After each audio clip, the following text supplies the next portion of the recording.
Samantala dahil nga po sa baha sa Maynila ay napilitan ng karamihan na lumusong sa hanggang binti hanggang leeg na baha. Narito po report sa Lima Refran. Mala swimming pool ang ilang kalsada sa Maynila dahil sa pagbuhos ng malakas na ulan sa Metro Manila kagabi. Maraming kalsada ang hindi nadaanan. Ang batang ito, ulo na lang ang kita habang lumalangoy sa tubig dahil sa sobrang taas ng baha.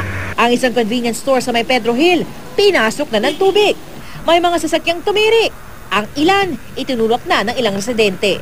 Umapaw ang isang creek sa Arpapa, kaya maraming motorista ang di nakadaan. Lalim, hanggang bewang pala.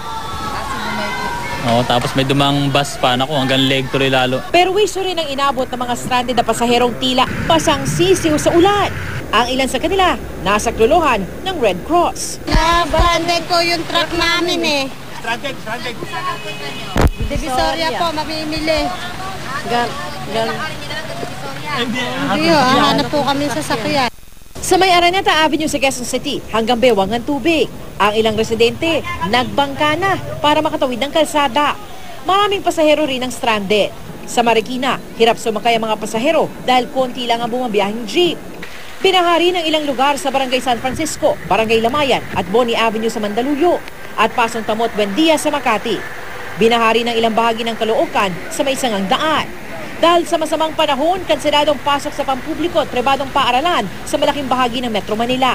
Wala ring opisina sa mga korte at ahensya ng gobyerno sa Metro Manila na hindi kailangan sa emergency response. Nagsuspindi rin ang operasyon ng ilang pribadong opisina.